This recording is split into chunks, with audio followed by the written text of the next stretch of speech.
Kodagu channel ವಾರ್ತೆಗಳ ಪ್ರಾಯೋಜಕರು Muliya Keshav Bhat and sons, ಚಿನ್ನಾಭರಣಗಳ ಬೃಹತ್ ಮಳಿಗೆ, ಮಡಿಕೇರಿ, ಗೋಣಿಕೊಪ್ಪ, ಪುತ್ತೂರು, ಬೆಳ್ತಂಗಡಿ, ಬೆಂಗಳೂರು. ಶಾರದಾ ಜ್ಯುವೆಲರ್ಸ್, ಕೊಡಗಿನ ಸಾಂಪ್ರದಾಯಿಕ ಆಭರಣಗಳ ಬೃಹತ್ ಮಳಿಗೆ, Aras road, Mysuru. A to Z super market, Vishwamanava double road, Kuvempu Nagar, Mysuru. SLV Promax, corn mix and corn products, Kushalnagar. Prashant furnitures, ನಿಮ್ಮ ಅಂದದ ಮನೆಗೆ ಚಂದದ ಪೀಠೋಪಕರಣಗಳ ಮಳಿಗೆ, industrial area, Madikeri. Fabins family restaurant, ಬೆಕಾಚಿ resto cafe, always cell tower, ಕೊಯ್ದು ರಸ್ತೆ, ಮಡಿಕೇರಿ. ಅಪಘಾತದಲ್ಲಿ ಗಾಯಗೊಂಡ ವ್ಯಕ್ತಿಗೆ ಶಾಸಕ ಡಾಕ್ಟರ್ ಮಂತ್ರಗೌಡ ಅವರು ಪ್ರಾಥಮಿಕ ಚಿಕಿತ್ಸೆ ನೀಡುವ ಮೂಲಕ ತಮ್ಮ ವೈದ್ಯ ಧರ್ಮವನ್ನು ಪಾಲಿಸಿದರು. ಹಾಸನ ಕುಶಾಲನಗರ ಮುಖ್ಯ ರಸ್ತೆಯ ಕಣಿವೆ ಗ್ರಾಮದಲ್ಲಿ ಬೈಕೊಂದು ಸವಾರನ ನಿಯಂತ್ರಣ ಕಳ್ಕೊಂಡು ರಸ್ತೆಗೆ ಬಿದ್ದಿತ್ತು. ಈ ವೇಳೆ ಬೈಕ್ ಸವಾರನ ಕೈ ಹಾಗೂ ಕಾಲುಗಳಿಗೆ ಗಾಯಗಳಾಗಿತ್ತು. ಕಣಿವೆ ರಾಂಪುರ ಗ್ರಾಮದಲ್ಲಿರುವ ನೂತನ ಬಸ್ ಸ್ಟಾಪ್ ಕಾಮಗಾರಿ ನಡೀತಾ ಇದ್ದ ಹಿನ್ನೆಲೆ ಅತ್ತ ಕಡೆಗೆ ತೆರಳುತ್ತಾ ಇದ್ದ ಮಡಿಕೇರಿ ಶಾಸಕ ಡಾಕ್ಟರ್ ಮಂತ್ರಗೌಡ ಅವರು ತಕ್ಷಣವೇ ತಮ್ಮ ವಾಹನವನ್ನು ನಿಲ್ಲಿಸಿ ವಾಹನದಲ್ಲಿದ್ದ ಫಸ್ಟ್ ಏಡ್ ಕಿಟ್ ಬಳಸಿ ಗಾಯಗೊಂಡಿದ್ದ ಬೈಕ್ ಸವಾರನ ಗಾಯಗಳಿಗೆ ಬ್ಯಾಂಡೇಜ್ ಸುತ್ತಿ ಪ್ರಥಮ ಚಿಕಿತ್ಸೆ ಮೂಲಕ ಉಪಚಾರವನ್ನು ನೀಡಿದರು. ಬಳಿಕ ಬೇರೊಂದು ವಾಹನದಲ್ಲಿ ಗಾಯಾಳುವನ್ನ ಸ್ಥಳೀಯ ಆಸ್ಪತ್ರೆಗೆ ಕರೆದೊಯ್ಯಲಾಯಿತು. ಶಾಸಕ ಡಾಕ್ಟರ್ ಮಂತ್ರಗೌಡ ಅವರ ಕಾಳಜಿಗೆ ಸಾರ್ವಜನಿಕರು ಮೆಚ್ಚುಗೆ ವ್ಯಕ್ತಪಡಿಸಿದ್ದಾರೆ.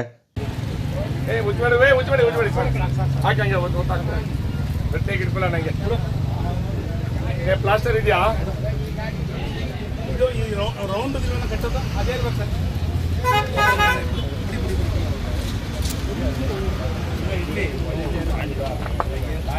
ಇಲ್ಲಿಂದ ಒಂದು ಬೀಟು ಆಯ್ತಾ? ಕಟ್ ಮಾಡೋದಾಡಲ್ಲ, ಅದು ಪ್ಲಾಸ್ಟಿಕ್ ಅವರದು ಕಟ್ ಮಾಡಿ ಓಪನ್ ಆಯ್ತು.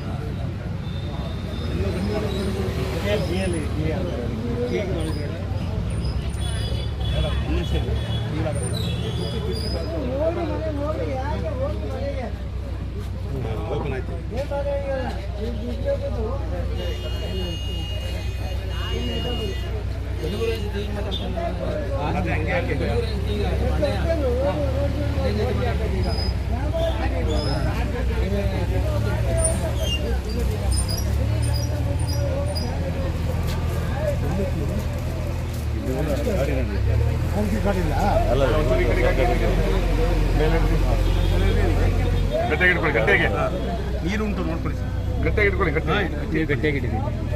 ನೀವು ಒಂಚೂರು ವರ್ಷಬಿಟ್ಟಿಂದ ಈ ತಗೊಳ್ಳಿ, ಹಳೆ ಬಟ್ಟೆ ಕೊಡೋ ಒಂದು ನ್ಯಾಪ್ಕಿನ್ ಕೂಡ ಇದ್ರೆ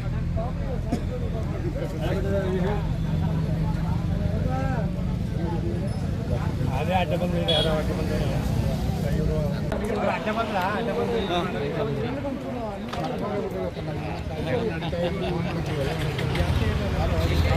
ಇಲ್ಲ ಕೈ ಏನಾಗಿದೆ ಹೇಳ್ತೀನಿ ಸಂಜೆ ಒಂದು 9.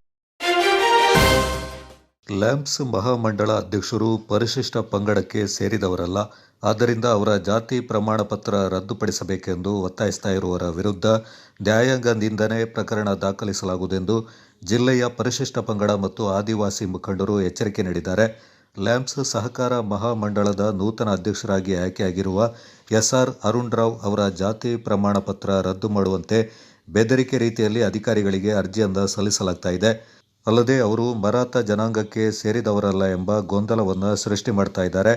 ಈಗಾಗಲೇ ಜಾತಿ ಪ್ರಮಾಣ ಪತ್ರ ರದ್ದತಿಗೆ ಜಿಲ್ಲಾಡಳಿತದ ಆದೇಶದ ವಿರುದ್ಧ ಉಚ್ಚ ನ್ಯಾಯಾಲಯದಿಂದ ತಡೆಯಾಜ್ಞೆ ತರಲಾಗಿದ್ದು, ಪ್ರಕರಣ ನ್ಯಾಯಾಲಯದಲ್ಲಿದ್ದರೂ ಕೂಡ ರಾಜಕೀಯ ದ್ವೇಷದಿಂದ ಕೆಲವರು ಗೊಂದಲ ಸೃಷ್ಟಿ ಮಾಡ್ತಾ ಇದ್ದಾರೆ ಎಂದು ಲ್ಯಾಂಪ್ಸ್ ಮಹಾಮಂಡಳ ಅಧ್ಯಕ್ಷ SR Arun Rao, Basavanahalli lamps society ನಿರ್ದೇಶಕ ಗಂಗಾಧರ, ದಿಡ್ಡಳ್ಳಿ ಹಾಡಿಯ ಮುಖಂಡ ಸ್ವಾಮಿ ಆರೋಪಿಸಿದರು. ಈ ಸಂಬಂಧ ಸೂಕ್ತ ಕ್ರಮಕ್ಕೆ ಒತ್ತಾಯಿಸಿ ಶಿರಸ್ತೇದಾರ್ ಮೂಲಕ ತಹಶೀಲ್ದಾರ್ ಅವರಿಗೆ ಮನವಿ ಸಲ್ಲಿಸಲಾಯಿತು. ಮದುವೆಯಲ್ಲಿ ತಮಗಾಗಲೇ ಈಗ ನೋಡಿದಿರ, ಸುದ್ದಿ ಮಾಧ್ಯಮ TV ಚಾನಲ್ಗಳೆಲ್ಲ ಪ್ರಚಾರ ಮಾಡ್ತಾ ಇದ್ದಾರೆ. ಸಂಬಂಧಪಟ್ಟಂಗೆ ಸಂಪೂರ್ಣ ದಾಖಲೆಗಳು ತಮಗೆ ಹಿಂದೆ ತರಿಸಿದ್ದೀವಿ. ಅದನ್ನು ತಾವು ಸರಿಯಾಗಿ ಅದನ್ನು ಕಾನೂನು ಕ್ರಮ ಕೈಗೊಂಡು ತಡೆಯಾಜ್ಞೆ ಇದ್ದರೂ ನಮ್ಮ ಮೇಲೆ ಅಪಪ್ರಚಾರ ಮಾಡಿ ಅಧಿಕಾರಿಗಳ ಮೇಲೆ ಒತ್ತಡ ತಂದು ಬರ್ತಾ ಇದ್ದಾರೆ. ಏನು ಕಾನೂನು ಐತೆ ಅದನ್ನು ಮುಂದುವರಿಸಿ ತಾವೇನಾದ್ರು ಕಾನೂನು ಮುಂದುವರಿಸಿದರೆ ಈ ಮಾಧ್ಯಮ ಮುಖಾಂತರ ಹೇಳ್ತೀನಿ, ತಮಗೂ ಸಹ ಬೇರೆ ಯಾರ್ಯಾರು ಒತ್ತಡ ಇದ್ದರೆ ಅವ್ರಿಗೂ ಸಹ ಕಾನೂನು ಮೀರಿ ಇನ್ನು ತಾವೇನಾರ ನಡ್ಕೊಳ್ಳೋಂಥ ಸಂದರ್ಭದಲ್ಲಿ ನಾವು ನ್ಯಾಯಾಂಗ ನಿಂದನೆಯನ್ನು ಸಹ ತಮ್ಮ ಮೇಲೆ ಹಾಗೂ ಈ ನಿಮ್ಮ ಮೇಲೂ ಒತ್ತಡ ಇರ್ತದೆ, ಅವ್ರ ಮೇಲೂ ಹಾಕುವಂಥ ಮುಂದಿನ ದಿನಗಳಲ್ಲಿ ಕ್ರಮ ಮಾಡ್ತೀವಿ ಅಂತ ಹೇಳ್ತಾ ನಾನು ಆದಿವಾಸಿ ಮುಖಂಡರ ಪರವಾಗಿ ತಮಗೆ ಈ ಮನವಿ ಸಲ್ಲಿಸ್ತಾ ಇದ್ದೀನಿ. ಈಗಾಗಲೇ ಸಾಮಾಜಿಕ ಜಾಲತಾಣ ಮತ್ತು ಪತ್ರಿಕಾ ಮಾಧ್ಯಮದಲ್ಲಿ ಈ ದಿವಂಗತ ರಾಜಾರಾವ್ ಮತ್ತು ಎಸ್.ಎನ್. ರಾಜಾರಾವ್ ಮತ್ತು ಅವರ ಕುಟುಂಬದವರಾದ ಅರುಣ್ ರಾವ್ ಅವರ ಕುಟುಂಬದ ಮೇಲೆ ಈಗಾಗಲೇ ಅವರ ಜಾತಿ ನಕಲಿ ಜಾತಿ ಪ್ರಮಾಣ ಪತ್ರ ಪಡ್ಕೊಂಡಿದ್ದಾರೆ ಅಂತ ಅಂದ್ಬಿಟ್ಟು ಈಗಾಗಲೇ ಹೇಳಿಕೊಂಡು ಇದು ಮಾಡ್ತಾಯಿದ್ದಾರೆ. ಆದರೆ ಈಗಾಗಲೇ ಹಿಂದಿನಿಂದನೂ ಕೂಡ ಇದೆ, 2005ರಿಂದನೂ ಕೂಡ ನಡ್ಕೊಂಡು ಬರ್ತಾನೆ ಇದೆ. ಈಗಾಗಲೇ ಕೋರ್ಟು ತಡೆಯಾಜ್ಞೆ ಕೊಟ್ಟಿದ್ದರೂ ಕೂಡ ಕೆಲವರು ಏನು ಮಾಡ್ತಾ ಇದ್ದಾರೆ ಅಂತ ಅಂದರೆ ತಡೆಯಾಜ್ಞೆ ಕೊಟ್ಟಿಲ್ಲ, ಅವ್ರು ತಗೊಂಡಿರೋದು ಸುಳ್ಳು, ಕೋರ್ಟ್ಗೆ ಹೋಗಿಲ್ಲ ಅಂತ ಹೀಗೆಲ್ಲ ಹೇಳಿಕೊಂಡು ಇಲ್ಲಿ ಜಿಲ್ಲಾಡಳಿತ ಮತ್ತು ತಾಲೂಕು ಆಡಳಿತದ ಮುಂದುಗಡೆ ಅವರು ಒತ್ತಡ ಹೇರ್ತಾ ಇದ್ದಾರೆ. ಈಗ ಅವರ ಜಾತಿ ಪ್ರಮಾಣ ಪತ್ರದ ಬಗ್ಗೆ ತಡೆಯಾಜ್ಞೆ ಕೊಟ್ಟಿದ್ದಾರೆ, ಆ ತಡೆ ರದ್ದುಗೊಳಿಸಬೇಕು ಅಂತ ಅಂದ್ಬಿಟ್ಟು ಅವ್ರಿಗೆ ಆದೇಶ ಮಾಡಿದ್ದಾರೆ. ಅದಕ್ಕೆ ತಡೆಯಾಜ್ಞೆ ಕೊಟ್ಟಿದೆ ಹೈಕೋರ್ಟು. ಇದನ್ನು ಮಾಡಿಕೊಂಡು ಇವರು ಇಲ್ಲದ ಈಗ ಕೊಡಗು ಜಿಲ್ಲೆಗೆ ರಾಜ್ಯ ಮಹಾಮಂಡಳಕ್ಕೆ ಈಗ 1983ರಲ್ಲಿ NG ರಾಜಪ್ಪ ಅವರು ಮಹಾಮಂಡಳನ ಸ್ಥಾಪನೆ ಮಾಡಿದ್ರು. ಆಗ ಕೊಡಗು ಜಿಲ್ಲೆಗೆ ಅವರೇ ಪ್ರಥಮ ಸಂಸ್ಥಾಪಕ ಅಧ್ಯಕ್ಷರಾಗಿದ್ದರು. ಅದಾದ ನಂತರ ಇದುವರೆಗೂ ಯಾರೇ ಒಬ್ಬರು ಕೂಡ ಕೊಡಗು ಜಿಲ್ಲೆಗೆ ಅಧ್ಯಕ್ಷ ಸ್ಥಾನ ದಕ್ಕಿರಲಿಲ್ಲ. ಏನೋ ಈ ಬಾರಿ ನಮ್ಮ ಲ್ಯಾಮ್ಸ್ ಅಧ್ಯಕ್ಷರು SR ಅರುಣ್ ರಾವ್ ಅವರಿಗೆ ಈ ಒಂದು ಸ್ಥಾನ ಸಿಕ್ಕಿರೋದ್ರಿಂದ ಈ ನಮ್ಮ ಆದಿವಾಸಿಗಳ ಒಂದು ಭಾಗ್ಯ ಅಂತ ಅನ್ಕೋಬೋದು. ಈಗ ಇಲ್ಲದ ಸಲ್ಲದ ಅಪಪ್ರಚಾರಗಳನ್ನ ಮಾಡಿಕೊಂಡು ಅವರ ಆಡಳಿತ ಅವಧಿಯಲ್ಲಿ ಆದಿವಾಸಿಗಳ ಅಭಿವೃದ್ಧಿ ಆಗಬೇಕು, ಅವರ ಇನ್ನೂ ಏನು ಲ್ಯಾಮ್ಸ್ಗಳಿಗೆ ಮತ್ತು ಆದಿವಾಸಿಗಳಿಗೆ ಹೆಚ್ಚು ಫೆಡರೇಷನ್ ಮೂಲಕ ಹೆಚ್ಚು ಸವಲತ್ತುಗಳನ್ನ ತರುವಂತಾಗಲಿ, ಅವ್ರನ್ನ ಮುಂದಿನ ದಿನಗಳಲ್ಲಿ ಎಲ್ಲರೂ ಕೂಡ ಸಮಾಜದ ಈ ಒಂದು ಆದಿವಾಸಿ ಮುಖಂಡರು ಎಲ್ಲರೂ ಕೂಡ ಅವ್ರಿಗೆ ಸಾಥ್ ಕೊಟ್ಟು ಅವರ ಸರ್ಕಾರದಿಂದ ಹೆಚ್ಚು ಅನುದಾನ ತಂದು ಅಭಿವೃದ್ಧಿ ಮಾಡಲಿ ಅಂತ ಹೇಳ್ತಾ ಅವರ ಏನು ಇದಿದೆ ಅವ್ರಿಗೆ ಕೋರ್ಟು ತಡೆಯಾಜ್ಞೆ ಇದ್ದರೂ ಕೂಡ ಅವರು ಇಲ್ಲ ಅಂತ ಹೇಳಿ ಇಲ್ಲದ ಸಲ್ಲದ ಅಪಪ್ರಚಾರಗಳನ್ನ ಮಾಡ್ತಾಯಿದ್ದಾರೆ. ಆ ಥರದ ಅಪಪ್ರಚಾರಗಳನ್ನ ನಿಲ್ಲಿಸಿ ಅವರ ಏನು ಅಧ್ಯಕ್ಷ ಸ್ಥಾನ ಸಿಕ್ಕಿದೆ ಅದು ಮುಂದಿನ ದಿನಗಳಲ್ಲಿ ಅವರಿಗೆ ಇನ್ನೂ ಅಭಿವೃದ್ಧಿ ಮಾಡಲಿಕ್ಕೆ ಅವಕಾಶ ಮಾಡಿಕೊಡ್ಬೇಕಂತ. ಹೆಸರು ಸ್ವಾಮಿ ಅಂತ. ಇವತ್ತೇನು ನಮ್ಮ ರಾಜಾರಾವ್ ಇರುವಾಗ ನಮ್ಮ ಆದಿವಾಸಿ ಮುಖಂಡರು ಆದಿವಾಸಿ ಜನಗಳಿಗೆ ಒಳ್ಳೆ ಕೆಲಸಗಳು ಮಾಡ್ಕೊಂಡು ಬಂದರು, ಒಂದು ಪ್ರೀತಿಯಲ್ಲಿ ನಡ್ಕೊಂಡು ಬಂದರು. ಆವಾಗಂದೂ ಇವ್ರದ್ದು ST ಅಲ್ಲ ಮರಾಠರು ಅಲ್ಲ ಅಂತ ಇವರು ಜನಗಳು ಯಾರೆಲ್ಲ ಮಾತಾಡ್ತಿದ್ದೆವು ವಾದ ಮಾಡ್ತಾಯಿದ್ದಾರೆ.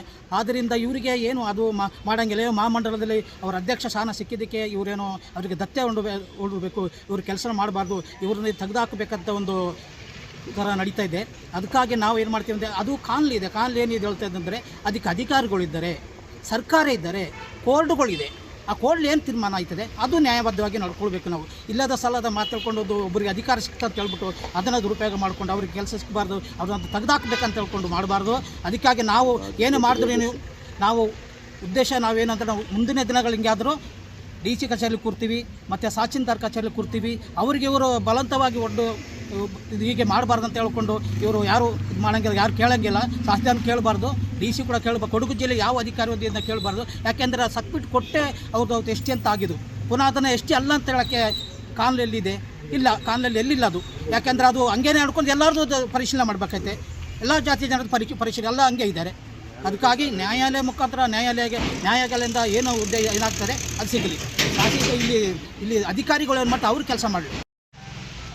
ಈ ದಿನ ಮಾನ್ಯ ತಹಸೀಲ್ದಾರ್ ಅವರಿಗೆ ನಾವು ಏನು ಕೊಡಗು ಜಿಲ್ಲೆಯ ಆದಿವಾಸಿ ಮುಖಂಡರು ಪತ್ರದ ಮೂಲಕ ನಾವು ಈ ದಿನ ಮನವಿ ಮಾಡಿಕೊಂಡಿದ್ದೀವಿ.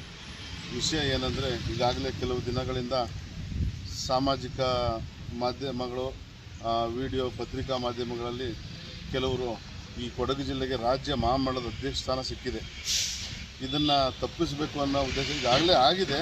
ಇದಕ್ಕೆ ಅಪಪ್ರಚಾರ, ಸುಳ್ಳು ಮಾಹಿತಿ, ತಹಸೀಲ್ದಾರ್ ಅವರಿಗೆ ಈಗಾಗಲೇ ಕೋರ್ಟಲ್ಲಿ ತಡೆಯಾಜ್ಞೆ ವಿಚಾರ ಮರೆಮಾಚಿ ಸುಳ್ಳು ಮಾಹಿತಿ ನೀಡಿ ಅವರ ಜಾತಿ ದೃಢೀಕರಣ ಪತ್ರ ರದ್ದು ಮಾಡಬೇಕು ಅನ್ನೋ ವಿಚಾರದಾಗ ಈಗಾಗಲೇ ಏನು ಅವರು ಮನವಿ ಸಲ್ಲಿಸಿದ್ದಾರೆ. ಅದಕ್ಕೆ ಸಂಬಂಧಪಟ್ಟಂಗೆ ನಾವಿಲ್ಲಿ ಕೊಡಗು ಜಿಲ್ಲೆಯ ಏನು ಆದಿವಾಸಿ ಮುಖಂಡರು ಈ ದಿನ ನಾವು ತಹಸೀಲ್ದಾರ್ಗೆ ಮನವಿ ಕೊಡ್ತಾ ಇದ್ವಿ. ಏನು ವಿಚಾರ ಅಂದರೆ ಈ SN ರಾಜಾರಾವ್ರವರ ಜಾತಿಗೆ ಸಂಬಂಧಪಟ್ಟಂಗೆ ಈಗಾಗಲೇ 2005ರಿಂದ 8 ಗಂಟೆ ವಿಚಾರಣೆ ನಡೆದು CRE ಸೆಲ್ಲಲ್ಲಿ ಇವರು ಪರಿಶಿಷ್ಟ ಪಂಗಡಕ್ಕೆ ಸೇರ್ತಾರೆ. ಕೊಡಗು ಜಿಲ್ಲೆಯಲ್ಲಿ ವಿಶೇಷವಾಗಿ ನಮಗೆ ಮರಾಠ ಜನಾಂಗದವರಿಗೆ ಪರಿಶಿಷ್ಟ ಪಂಗಡನ ದೃಢೀಕರಣ ಪತ್ರ ನೀಡ್ತಾ ಇದ್ದಾರೆ. ಇದು ಬೇರೆ ಜಿಲ್ಲೆಯಲ್ಲಿ ಎಲ್ಲಿಲ್ಲ, ಕೊಡಗು ಜಿಲ್ಲೆಗೆ ಮಾತ್ರ. ಕುರುಬಾ ಇನ್ ಕೂರ್ಗ್ ಡಿಸ್ಟ್ರಿಕ್ಟ್ ಟ್ರೈಬ್ ಏನು ಕುರುಬಾ ಸಮಾಜಕ್ಕೆ ಟ್ರೈಬ್ ಅನ್ನೋದು ಕೊಟ್ಟಿದ್ದಾರೆ, ಅದೇ ರೀತಿ ಮರಾಠ ಸಮಾಜಕ್ಕೂ ಕೊಡಗು ಜಿಲ್ಲೆಯಲ್ಲಿ ಕೊಟ್ಟಿದ್ದಾರೆ. ಇದನ್ನು ಮರೆಮಾಚಿ ತಹಸೀಲ್ದಾರ್ ಅವರಿಗೆ ಸುಳ್ಳು ಮಾಹಿತಿ ಮಾಡಿ ಅವ್ರ ಮೇಲೆ ಕೋರ್ಟ್ ಆದೇಶ ಇದ್ರೂ ಅವ್ರನ್ನ ಒತ್ತಡ ತಂದು ಅವ್ರ ಮೇಲೆ ಬೆದರಿಕೆ ಹಾಕೋಂಥ ಸಂದರ್ಭಗಳು ಅವರ ಅರ್ಜಿಯಲ್ಲಿ ಕಾಣಿಸ್ತಾ ಉಂಟು. ಈಗೇನು ಮಹಾಮಂಡಲದ ರಾಜ್ಯ ಮಹಾಮಂಡಲದ ಅಧ್ಯಕ್ಷ ಸ್ಥಾನಕ್ಕೆ ಉಪಾಧ್ಯಕ್ಷ ಸ್ಥಾನಕ್ಕೆ ಈ ಏನು ಆದಿವಾಸಿ ಹಿತರಕ್ಷಣಾ ಸಮಿತಿಯನ್ನು ಅಧ್ಯಕ್ಷರು ಕೊಟ್ಟಿದ್ದಾರೆ, ಅವರ ಕಾರ್ಯದರ್ಶಿ ಅದಕ್ಕೆ ಸ್ಪರ್ಧೆ ಮಾಡಿ ಸೋತಿದ್ದಾರೆ. ಈ ರಾಜಕೀಯ ದುರುದ್ದೇಶದಿಂದ ನಮ್ಮ ವಿರುದ್ಧ ತಹಸೀಲ್ದಾರ್ಗೆ ಕ್ರಮ ಕೈಗೊಳ್ಳಿ ಅಂತ ಅವ್ರಿಗೆ ಆಲ್ರೆಡಿ ಕೊಟ್ಟಿದ್ದಾರೆ. ಹಾಗೆ ಅದಕ್ಕೆ ಸ್ಪಷ್ಟನೆ ಕೊಡ್ತಾ ಇವ್ರು ಏನಾದರೂ ಈ ರೀತಿ ಒತ್ತಡ ತಂದು ತಹಸೀಲ್ದಾರರಿಗೆ ಬೆದರಿಕೆ ಹಾಕೋಂಥ ಕ್ರಮ, ಜಾತಿ ದೃಢೀಕರಣ ಪತ್ರ ರದ್ದು ಮಾಡಬೇಕು, ಇವರು ನ್ಯಾಯಾಲಯ ತಡೆಯಾಜ್ಞೆ ಇಲ್ಲ ಅನ್ನೋ ಸುಳ್ಳು ಮಾಹಿತಿ ನೀಡ್ತಾ ಇದ್ದಾರೆ. ಅದಕ್ಕೆ ಸಂಬಂಧಪಟ್ಟಂಗೆ ನಾವು ಈ ದಿನ ಮಾನ್ಯ ತಹಸೀಲ್ದಾರವರಿಗೆ ಅದರ ಸಂಬಂಧಪಟ್ಟ ದಾಖಲೆಗಳು ಕೋರ್ಟ್ ಆದೇಶಗಳನ್ನೆಲ್ಲ ಈಗಾಗಲೇ ಸಲ್ಲಿಸಿದ್ವಿ. ಈ ದಿನವೂ ಮತ್ತೊಮ್ಮೆ ಸಲ್ಲಿಸ್ತಾ ಇದ್ದೀವಿ. ಮುಂದಿನ ದಿನಗಳಲ್ಲಿ ಇವರು ಏನಾದ್ರು ಇದೇ ರೀತಿ ಒತ್ತಡ ಹಾಕಿದ್ರೆ ನಾವು ಉಗ್ರ ರೀತಿಯಲ್ಲಿ ಹೋರಾಟದ ಜೊತೆಗೆ ಅವ್ರ ವಿರುದ್ಧ ನ್ಯಾಯಾಲಯ ನಿಂದನೆಯ ಪ್ರಕರಣವನ್ನು ದಾಖಲಿಸಬೇಕಾಗ್ತದೆ ಅಂತ ಹೇಳ್ತಾ ಈ ಸಂದರ್ಭ ನಮ್ಮೆಲ್ಲ ಆದಿವಾಸಿ ಮುಖಂಡರು ಸಹ ಈ ಸಂದರ್ಭ ಅವರಿಗೆ ಹೊರ ಜಿಲ್ಲೆಯಿಂದ ಬಂದು ನಮ್ಮ ಜಿಲ್ಲೆಗೆ ಬಂದಂಥ ಅಧ್ಯಕ್ಷ ಸ್ಥಾನಕ್ಕೆ ಅವರು ಕಳಂಕ ತರೋ ರೀತಿ ನಮ್ಮ ವಿರುದ್ಧ ತೇಜೋವಧೆ ಮಾರಾಟ ನಡ್ಕೊಂಡ್ರೆ ಮುಂದಿನ ದಿನಗಳಲ್ಲಿ ಕೋರ್ಟಿನ ಮುಖಾಂತರ ನಿಮಗೆ ತಕ್ಕ ಪಾಠ ಕಲಿಸಬೇಕಾಯ್ತದೆ ಅಂತ ಈ ಸಂದರ್ಭ ನಾವು ಹೇಳ್ತೀವಿ. ನಾನು ಕರ್ನಾಟಕ ರಾಜ್ಯ ಲ್ಯಾಂಬ್ಸ್ ಮಹಾಮಂಡಲದ ಅಧ್ಯಕ್ಷರು. ಈಗಾಗಲೇ ಅವರು ಅರುಣ್ ರಾವ್ SR ಈಗಾಗಲೇ ತಹಸೀಲ್ದಾರ್ಗೆ ಸುಳ್ಳು ಮಾಹಿತಿ ಕೊಟ್ಟು ಸುಳ್ಳು ಅರ್ಜಿ ಸಲ್ಲಿಸಿದ್ದಾರೆ. ಅವರು ಈಗ ತಡೆಯಾಜ್ಞೆಯನ್ನು ತೆರವುಗೊಳಿಸಬೇಕು ಅಂತ ಅವರೇ ಅರ್ಜಿ ಸಲ್ಲಿಸಿದ್ದಾರೆ. ಆ ತಡೆಯಾಜ್ಞೆ ಸಲ್ಲಿಸಿದ್ರು ಪುನಃ ನಾವು ಸಲ್ಲಿಸಿಲ್ಲ, ತಡೆಯಾಜ್ಞೆ ಇಲ್ಲ ಅನ್ನೋ ಸುಳ್ಳು ಮಾಹಿತಿ ತಹಸೀಲ್ದಾರ್ ಕೊಟ್ಟಿದ್ದಾರೆ. ಇದೇ ರೀತಿ ಮುಂದುವರೆದರೆ ಅವ್ರ ವಿರುದ್ಧ ನ್ಯಾಯಾಂಗ ನಿಂದನೆಯ ಪ್ರಕರಣವನ್ನು ದಾಖಲಿಸಿ ಮುಂದಿನ ದಿನಗಳಲ್ಲಿ ಮಾನನಷ್ಟ ಮೊಕದ್ದಮೆಗೂ ಅವರು ಪ್ರಕರಣ ದಾಖಲಿಸ್ತೀವಿ ಅಂತ ಈ ಸಂದರ್ಭ ನಾವು ಹೇಳ್ತೀವಿ. ದಪ್ಪಕ್ಲು ಸಮೀಪದ ಮೂರ್ನಾಡು ಪಟ್ಟಣ ಸೇರಿದಂತೆ ಸುತ್ತಮುತ್ತ ಬಿರುಸಿನ ಮಳೆ ಸುರಿಯಿತು. ಗಾಳಿ ಸಹಿತ ಸುರಿದ ಮಳೆಯಿಂದಾಗಿ ಪಟ್ಟಣದಲ್ಲಿ ಜನಜೀವನ ಅಸ್ತವ್ಯಸ್ತಗೊಂಡಿತು. ಸುಮಾರು ಅರ್ಧ ಗಂಟೆಗೂ ಅಧಿಕ ಕಾಲ ಸುರಿದ ಮಳೆಯಿಂದಾಗಿ ಪಟ್ಟಣದಲ್ಲಿ ನೀರು ಉಕ್ಕಿ ಹರಿದು ವಾಹನ ಸಂಚಾರಕ್ಕೆ ಅಡಚಣೆ ಉಂಟಾಗಿತ್ತು. ದಾಪಕ್ಲು ವ್ಯಾಪ್ತಿಯಲ್ಲೂ ಸಾಧಾರಣ ಮಳೆಯಾಗಿದೆ. ಈ ವ್ಯಾಪ್ತಿಯ ಗ್ರಾಮೀಣ ಭಾಗದಲ್ಲಿ ಅಲ್ಲಲ್ಲಿ ಮಳೆಯಾಗಿದ್ದು ಬಿಸಿಲ ಬೇಗೆಗೆ ತಂಪೆರೆಯಿತು. Kodagu channel news, Duggala Sadananda, Napoklu.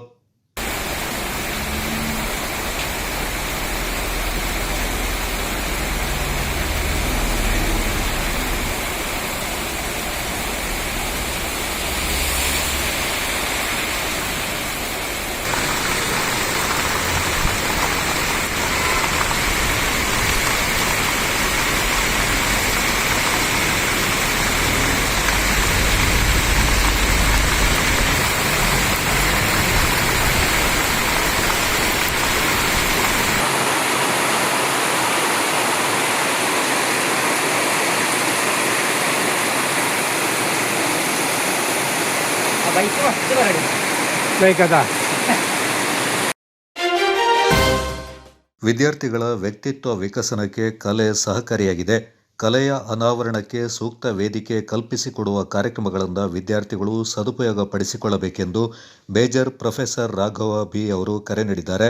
ನಗರದ ಕೊಡಗು ವಿಶ್ವವಿದ್ಯಾನಿಲಯದ field marshal KM Cariappa college ವತಿಯಿಂದ ಕಾಲೇಜಿನಲ್ಲಿ ನಡೆದ ಪ್ರತಿಭಾನ್ವೇಷಣೆಯ ಕಲೆಯ ಹಬ್ಬ ಕಲಾ ವೈಭವ ಉದ್ಘಾಟಿಸಿ ಅವರು ಮಾತನಾಡಿದರು.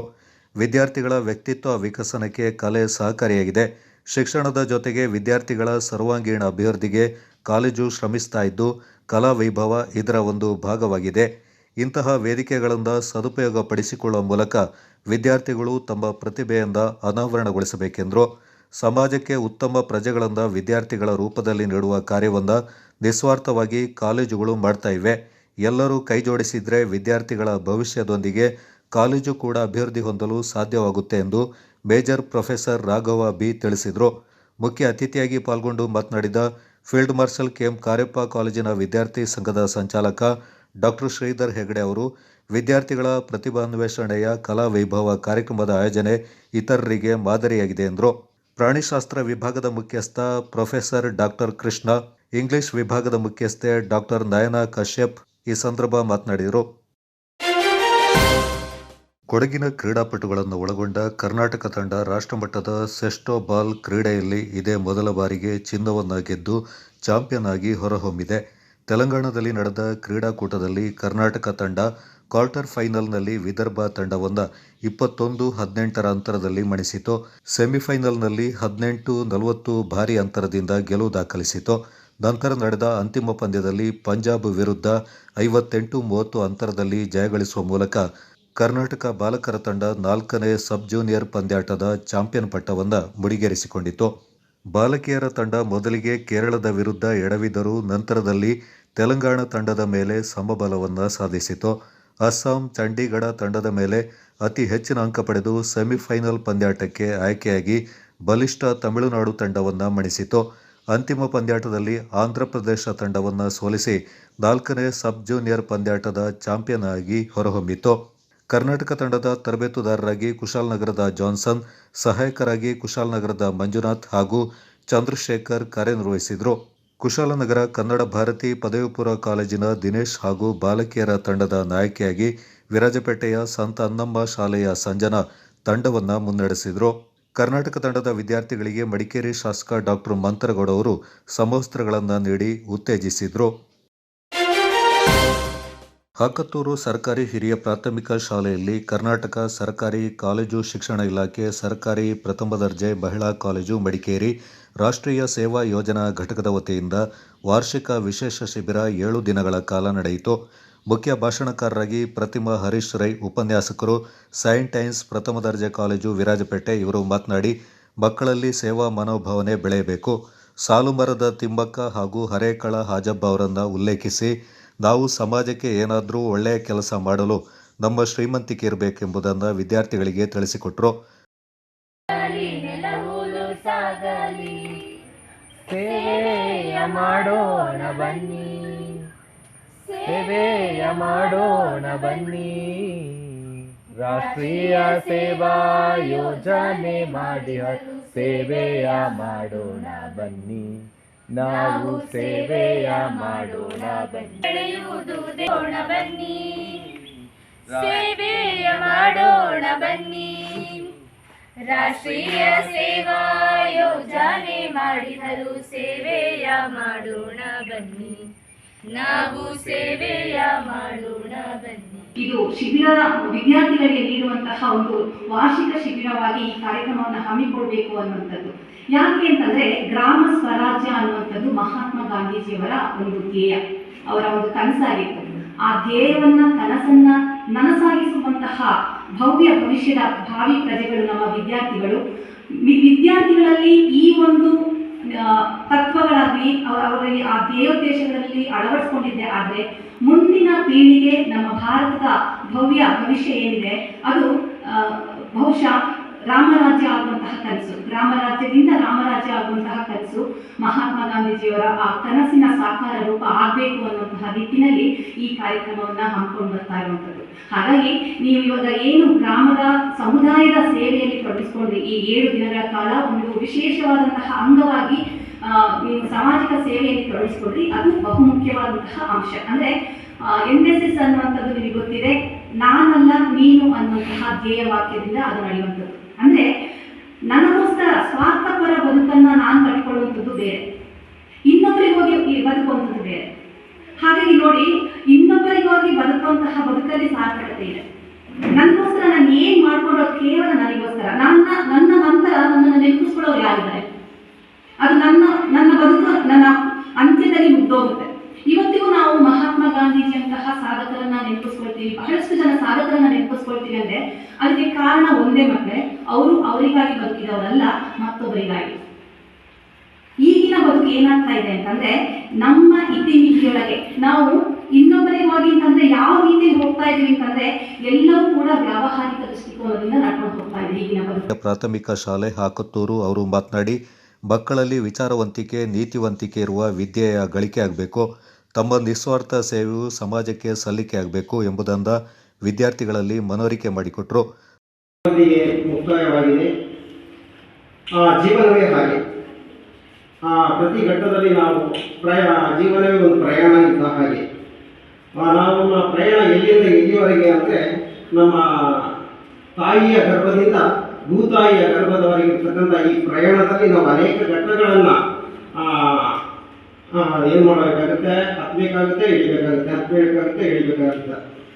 ಎಲ್ಲರಿಗೂ ಕೂಡ ಹಾಗೆ ನಮ್ಮ ಜೀವನದಲ್ಲಿ 7 ದಿನಗಳ ಪ್ರಯಾಣವನ್ನು ನೀವು ಕ್ರಮಿಸಿ ಇವತ್ತು ಕೊನೆಯ ಹಂತದಲ್ಲಿ ಇದ್ದೀರಾ. ಎಲ್ಲರೂ ಕೂಡ ಮನೆಗೆ ಹೋಗುವ ಕಾತರದಲ್ಲಿ ಇದ್ದೀರಾ, ಏನೋ ಇರ್ಬೋದು. ಆದರೂ ಕೂಡ ನಾವು ಈ ಶಿಬಿರದಲ್ಲಿ ನಮ್ಮ ಸಮಯವನ್ನು ಹೇಗೆ ಕಳೆದಿದ್ದೇವೆ ಅನ್ನತಕ್ಕಂಥದ್ದು ಮತ್ತು ನಾವು ಏನನ್ನ ಮಾಡಿದ್ದೇವೆ.